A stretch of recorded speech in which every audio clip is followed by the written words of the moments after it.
Hello and welcome to Archive West Texas, a program dedicated to preserving and sharing the voices and stories of those who shaped our region.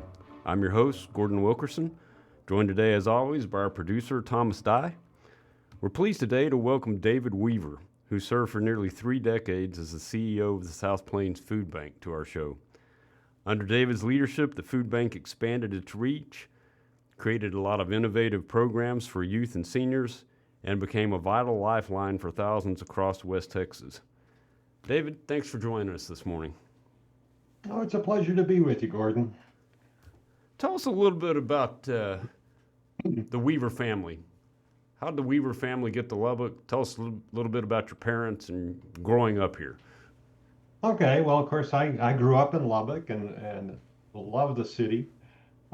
My grandfather moved out to Lubbock in probably around 1910, and he was in the seed business. So he bought and sold seed, and he lived in a house over on 17th and Q, I believe, and it was a cool old house. And he met my grandmother. She was from Plains, Texas. Her family owned the hotel there in Plains. And then my mom moved to Lubbock when she was in high school. This was at the end of World War II. And my dad had been in the service. He served in the Navy, and he was coming back home. And they met, and things worked out, I guess. And they got married. And so my dad was in the grain and seed business, kind of following in his father's footsteps, but doing it a little different. And he did more storage. And I came along. I have an older sister, Jill, who was born in 1948. I was in 51. And I grew up going to Roscoe Wilson. And I have to say that one of my claim to fame is that I'm in the Roscoe Wilson Hall of Fame as one of their alumni, along with Buddy Holly and Glenna Goodacre. I will say that Buddy Holly got there before I did. And But of all the LISD schools, that probably has the largest and most impressive roster of Hall of Fame students. Oh, it's pretty cool. It's amazing. I travel around and you meet people from Lubbock, and you have the question, where'd you go to high school? But then you go back down, where'd you go to grade school? Oh, was Mrs. Savage your principal? And did you have Mrs. Bonner or Mrs. Danke, or kind of go through that thing. And it's just funny how that school had an influence on a lot of people. But I grew up here, and it was just kind of a great family to grow up in. We had a great neighborhood over on 28th Street off of University. It was college at the time. We moved once when I was young. We lived on 28th Street. And we moved one house to the west, and I was still on 28th for a long time. And and then we moved out to the Rush area. So I wound up going to my 6th grade at Rush Elementary, and then went on to McKenzie when it was new, went to Coronado when it was still pretty new, and then went on to Tech. But, growing up in Lubbock was great. I have a daughter, Grace, who grew up in Lubbock also. And she went to Roscoe Wilson, but it's just, you think back and you think how different it was when we were kids, and how footloose and fancy free we were, and how with Grace, it was like, oh, I don't know if we can let you play in the front yard, and we got to accompany you everywhere. And you probably kind of had the same experience where, in the summers, you just kind of go off on your own with your friends, and, as long as you show up at time for dinner, you were okay. Yeah, there were a lot of backyard football games and front yard football games, and just neighborhood hanging around with all doors unlocked in the days. And when I was growing up, of course, my dad had grain elevators. Ironically, they were in the same neighborhood where the food bank wound up being. But when I was about 13, my first real job was working at Tiny Texan Kittyland. I don't know if you remember that or not. I do. I remember that out at the West Loop and 19th. Well, it sounds like a glamorous job, but those ponies they had that were, those ponies didn't want to go anywhere. So somebody had to get out there and kind of push them. So it was a very glamorous job. The best job out there, of course, was running the merry-go-round. But I did other things and did that for a summer, and then I started working out at my dad's warehouses. Um, and that was a that's where I learned a whole lot about just the work ethic. I tried to explain to my dad on several occasions that he was probably violating child labor laws by having me out there, but he said it didn't make any difference. I still had to show up. I'm familiar with So that dynamic. Oh, yeah. but What it was good. what did you Uh, study at Tech? Well, when I was at Tech, I was interested in theater. And so when I was in high school, I got involved. Well, actually, in the ninth grade, I started doing speech classes. I was in a play. My first play was Dodo the Clown Goes West. It was a classic. And then went on to Coronado and had some great instructors there. Continued to do theater. Had great English teachers and even math teachers. Although I was not a great math teacher. George Dawson was one of the, I think he was a geometry teacher. And, I loved him. And it's been funny because as I got involved with the food bank, he was volunteering out at the food bank and doing good things. So we've remained good friends. Um, but when I started going to school, my dad was a little concerned. He told me I needed to major in something practical, and he didn't think that theater was real practical. So I majored in sociology, and uh, and actually that turned out to be a pretty good major. Uh, and then I went to divinity school. I went to Midwestern Baptist Theological Seminary up in Kansas City. I did that, but I was still interested in theater. And the seminary at that time didn't they weren't real large. So they'd let you go out off campus for your specialties. There were people that were doing it in history and in music. And so I said, well, could I do that in theater? And they said, well, sure. So I finished my coursework at Midwestern, and then I came out to Lubbock and went back to Texas Tech and enrolled in the graduate school. One of the reasons I really didn't want to major in theater in undergraduate school because I didn't want to take theater history with Cliff Ashby. And of course, I had to level and I had to take theater history, and I turned out to love Dr. Ashby's class and gotten to be good friends with him. And I'm still friends with his wife, Sylvia. She'll be celebrating, I think, her 97th birthday here. But she lives over on 24th in the Tech Terrace area and has lived there ever since they moved here in the 1950s. But anyway, that's kind of the educational path I took, and I had some great professors there. Of course, Mr. Schultz, who started the theater. I focused more on the administrative and management end because I didn't think I had that much talent.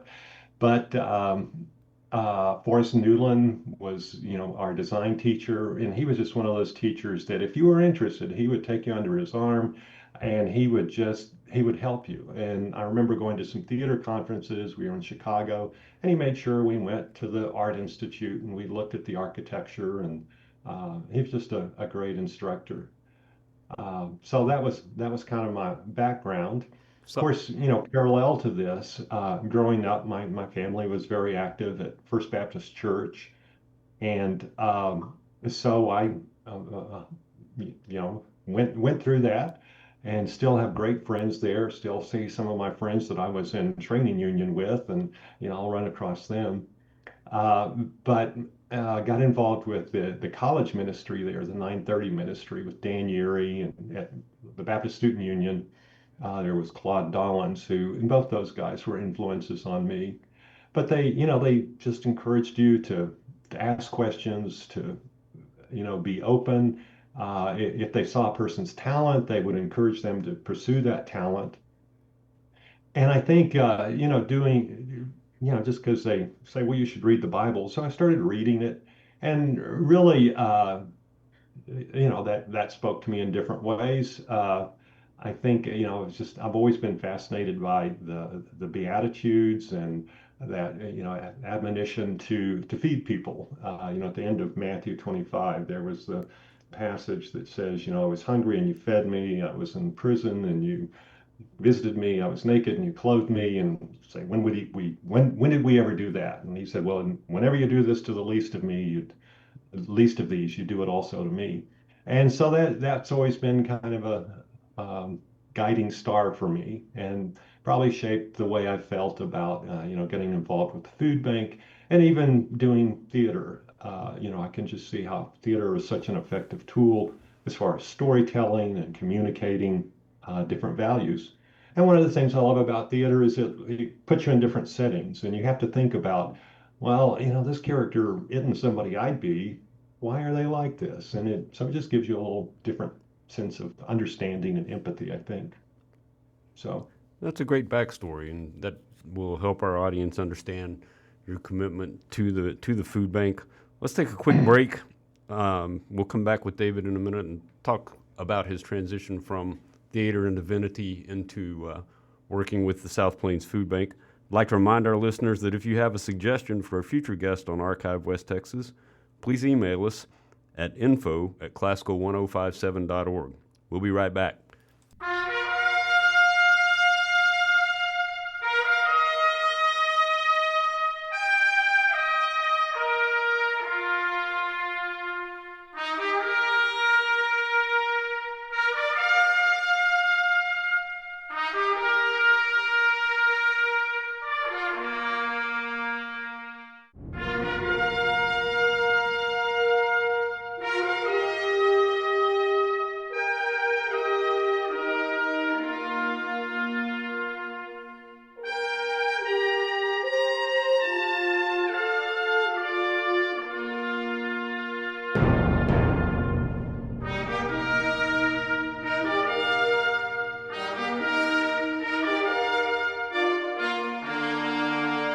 Welcome back to Archive West Texas. We're continuing our conversation today with David Weaver. David, in our first segment, you gave us a really good overview of your background, talked about your studies in theater and divinity, also your degree from Tech in sociology. Tell our listeners how that background led to your ultimate decision to team up with the folks at the South Plains Food Bank in the early days. Well, I always tell people I have a checkered past. After I graduated from Tech, I was fortunate enough to be offered a position at the Globe of the Great Southwest, Odessa, Texas. And the Globe is this marvelous reproduction of the Globe Theater. They had this wild lady in Odessa, Marjorie Morris, who was a high school English teacher at the time. And in one of her classes, somebody just popped off the question and said, well, we're building these small models for class projects of what the globe might have looked like. Why can't we build a full-size one? She thought it was a grand idea. So she started going out and hustling up money. And, I always remember she would tell me that a lot of the families in Odessa said, well, we'll support this as long as you don't make us come watch the plays. And she was okay with that because she knew that her kids would. So anyway, I had an opportunity to go down there and work there for 8 years. I started out as the business manager there, but I was the only manager there, and so became the executive director. And we produced. We had people that would come in and do shows at the Globe because it was such a unique theater. And we had local productions. We did Shakespeare, but we did other things, and we also did the Odessa Brand New Opry, which, apparently in Odessa, people love country music as much as they love their Shakespeare. So it was a good way to keep the theater going. And I had a great experience there. I'd been there about 8 years, and then Karen and I, decided it was time to come back to Lubbock, and worked with my dad a little bit when I came back. I got involved with the Odessa Rotary Club. And some of my friends that I met there were telling me that, hey, I heard in Lubbock they've started a food bank.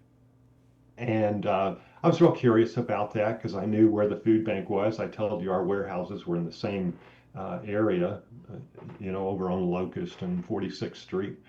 And so that intrigued me. And I started hearing some of the names of people that were involved with it. So put that in the back of my head. When I got back to Lubbock, I got involved with the Rotary Club there in Lubbock, and joined up. James Pipkin, who you may recall, was he your principal when you were at Rush? He was. Or did you? Anyway, I've known James, and my brother knows him, and so James invited me to join the Rotary Club there, and that's when I learned about what what the Rotary Club was doing. They'd taken on the food bank as their major project, and I started volunteering out there. And I fell in love with it. Ray DeKemper was one of the driving forces in getting the food bank open and going, and helping the Rotary Club make that decision that they wanted to get behind behind the food bank. And as I started going there, I just loved it. And I got to meet Carolyn Lanier and James, and as I got to meet people, I just got more involved. And finally, Carolyn came to me and said, "Hey, I know you have a little background in nonprofit management. We need some help with some of our accounting and bookkeeping." And she asked me if I'd like to come help do that. So I just started on a part-time basis. And so I'd go in early mornings. Food bank didn't have a lot of desks or a lot of computers. And I'd do my thing before the rest of the staff got there. And, I was tell people that Carolyn told me she wanted me to come help her with the books because she wanted somebody creative doing the books for the food bank. And Chris Jimmy Mason, who was doing accounting or CPA and audits, every time I told that story, he would cringe. But that was one of the things that Carolyn said, and she had a good laugh about it. So I just got involved, and then in '94, I guess they wanted to start doing a little more development and fundraising. At that time, they had just kicked off, plans to open the Breedlove dehydration plant. Uh, and I guess she started that in early '90s, and I was on the edge, kind of connected to that. But I started working there in '94, and just it was such a great experience. So many great people, fantastic board with so many great community leaders, and then just the staff there. And then in '97, Carolyn decided to retire, and I was asked if I'd step in as the executive director or CEO, which I couldn't believe my good fortune, but I did. And, I stayed there until I felt like it was time for somebody to take my place. There you go. Worked out. Talk Yeah, about Ray DeKemper and his vision for the food bank and his pivotal role in launching that. sure. Well, of course, Ray had been a force in Lubbock for a long time and had been involved in a lot of good things. When the idea of the food bank began to emerge, I believe it actually United Way started doing some research on would Lubbock be, could Lubbock support a food bank? And the whole idea was food banking was really relatively new in the early '80s. Our food bank was established in 1983, and there weren't a lot of food banks around. So Kathy Gilbreth was involved with that, and they started looking at it, and a lot of good people were involved in the planning. But they asked Ray to get involved, and so Ray went and visited a couple of other food banks in the area. He went up to the High Plains Food Bank in Amarillo, which is 1 or 2 years older than our food bank. He visited the food bank in Denver, and kind of looked at it and talked to people, and he said, "Well, I think we can do it." And so they started incorporating and getting everything together. Uh, Ray, they knew they needed an executive director, and so he knew about Carolyn, and she had been working for the city, I believe, in community relations or somewhere like that. And he said, "Well, let's see if Carolyn will do it. Probably just going to be a part-time job." And so she agreed to it. And the warehouse, the location that we had on 46th and Locust, originally started out, and I think it was an Armor meat storage facility, or it was basically a big freezer with an office. And so they got that set up, and Ray guaranteed her salary for a year. And then he said, "You have to raise it, the rest of the time." Well, I don't think Ray, I know he paid her salary, but I don't think he had to continue that support. Carolyn was just an amazing gift, and she got in, had a great vision. And, Carolyn saw food banking in a little different way than a lot of her contemporaries did. But, beautiful thing about food banking is that it's based in the community, and every community's needs and visions and resources are going to be different. And Carolyn took that and ran with it. But Ray was always there, kind of supporting her, getting people involved. He made that connection with the Lubbock Rotary Club. To this day, the Rotary Club of Lubbock gives the food bank $30,000 a year. Uh, and at that time, that pretty much covered our annual utility bills and other things. I think our utility bills are a little larger now than what they were in 1983. But I still love the fact that the food bank has that connection with the Rotary Club. Really good story on the foundations and the background on how the food bank got established. Let's take a quick break. I want to remind our listeners that all of our archived West Texas episodes, including this show, are available on demand in our station app and also on our website at classical1057.org. Stay with us. We'll be right back.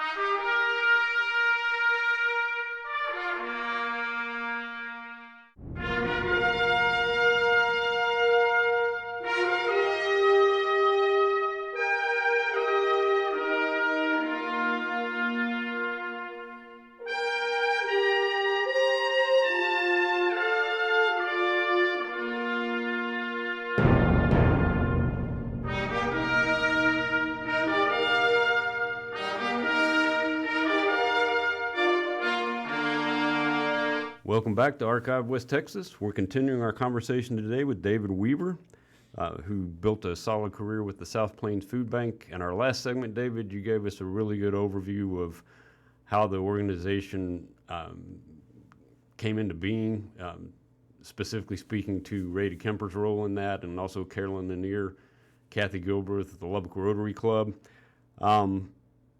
Let's pull back just for a minute. What do our listeners need to know about hunger in West Texas and how that affects our community? It's probably not something our typical listener wakes up thinking about. Well, when you look at hunger, a good place to start is food security. And you ask yourself, am I able to take care of my food needs on a regular basis? Do I have to worry about where food's coming from? And the great news is probably 85% of the folks in Lubbock don't have to worry about that. But if you're in that 12 or 15% of people who are living paycheck to paycheck, or who have an emergency that comes up, someone has to go to the hospital and you don't have good medical coverage, or you lose your job, all of a sudden you start worrying about where you're going to make ends meet.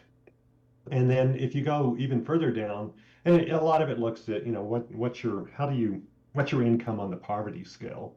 And if you're on the lower end of the poverty scale, you'd be struggling for food.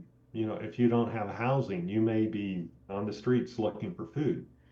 And so, it touches us all. And it affects us in so many ways, because if you don't have food, your kids go to school, they're not going to be effective at learning. They're going to be thinking more and more about, gosh, I'm hungry this morning because I didn't get breakfast. And we started a program called Kids Cafe, which was, providing after school feeding programs for kids in low income neighborhoods. You have the free and reduced lunch program. They started having breakfast. But as we got into that, I was so impressed by the number of teachers who would keep a little something in their drawer because their kids would come in and they weren't being fed. And they would, they'll have Pop-Tarts or something that they could feed them. That's why I think it's so important. The school lunch program, this is kind of going on a rabbit hole, but was really a result of the Department of Defense getting involved. And they were concerned that after World War II, they saw that a lot of young potential draftees in the Deep South and in the Appalachian Mountains weren't qualifying for the draft because they were malnourished. And they just thought, feeding people at lunch at school would be a good way to keep them healthy. So it impacts that. And of course, food impacts your health as you get older, and it impacts your ability to earn a living.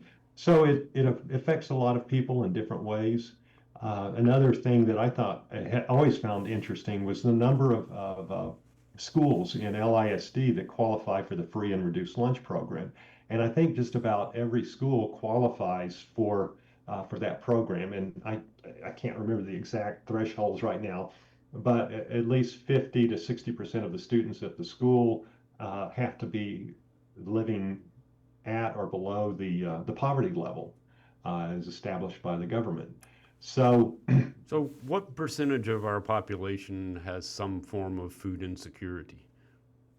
I haven't looked at recent statistics, but I think probably around 12%, 13% in Lubbock would be food insecure. If you go into rural areas, which our food bank also serves, uh, 20 counties around Lubbock, you see that poverty level go up or the food insecurity rate go up.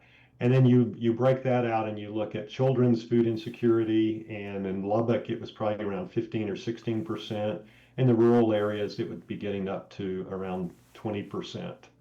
And it's just, we have, Lubbock has, unemployment is, people are staying employed. We don't have real high unemployment, but it's just that wages in Lubbock sometimes aren't keeping up with the cost of living. And especially you see that in rural areas. And And then, how broad a territory does the South Plains Food Bank serve? uh, we, we serve up to like around Plainview, which I guess would be Hill County, and then we'll go down to Seminole. We'll go over to Dickens, I believe, and of course, then over to the New Mexico border. At So, one point, we were serving about 30 counties. We also helped out the San Angelo Food Bank, and we would get food for them and send that down to them. They've they operated as kind of a satellite or a partner of ours. They've since, I believe, realigned with the San Antonio Food Bank, which makes a little sense because they're a little closer. But so and roughly, what kind of population are you talking about in that area? Somewhere around 500,000? I don't know. I'm guessing. well, for our area, the area immediate around Lubbock, then we probably have, I don't know, Lubbock is now probably around 300,000 in Lubbock County. So, there's probably around 500,000. Uh, in San Angelo, there were probably, I don't know, a couple of 100,000 people in that area. When Feeding America, which is kind of the organization that a lot of us align with, looks at it, they want you to have at least, be serving a base of around five or 600,000 people. San Angelo, is a great operation. They just didn't have, the population base that would have qualified them for full membership in Feeding America. Um, but that, I don't know if that gives you kind Well, of but if you take even a 10% food insecurity factor in that population base, you're trying to serve round ball estimate 50,000 people well, affected in we that actually, area, maybe more. I don't know. yeah, I think and again, I'm not sure what the current statistics are, but we were estimating that we were probably, when we were working with San Angelo and some of the other food banks, that we were providing food for roughly 90,000 people in our service area. We would be, and I think we're still distributing the equivalent of about 12 million meals, maybe a little bit more per year to families in this area. Well, thank you. That I know you're retired, but I also know you have a good grip on this, and that helps our listeners understand the scope of the mission of South Plains Food Bank. Well, and of course, one of the things I love about food banking is we work with a network of churches and nonprofits in the area, and they're really the boots on the ground and eyes and ears that see what's going on. So, for example, we work with First Baptist Church or Broadway Church of Christ or the Salvation Army. I mean, we work with a lot of people, and we can provide food for them. The Meals on Wheels is one of our agencies, and when we have food that they can use for their meal preparation, they take advantage of us. But we don't always have what they need for their meal prep. So it's a true community team effort. We're coming to the end of our show today, but we're going to ask David to stay with us for next week's episode. Want to thank you for taking time to talk with us about your background, the early days of the food bank, and in our next episode, we'll talk with you and give our listeners more of a view of some of the specific programs that you put together at the food bank and how it grew, and talk about volunteerism, things like that. So appreciate your willingness to stay with us for another episode. I want to thank you for listening today. For Archive West Texas and Classical 105.7, this is Gordon Wilkerson. Appreciate you listening today. Please join us next week for another episode.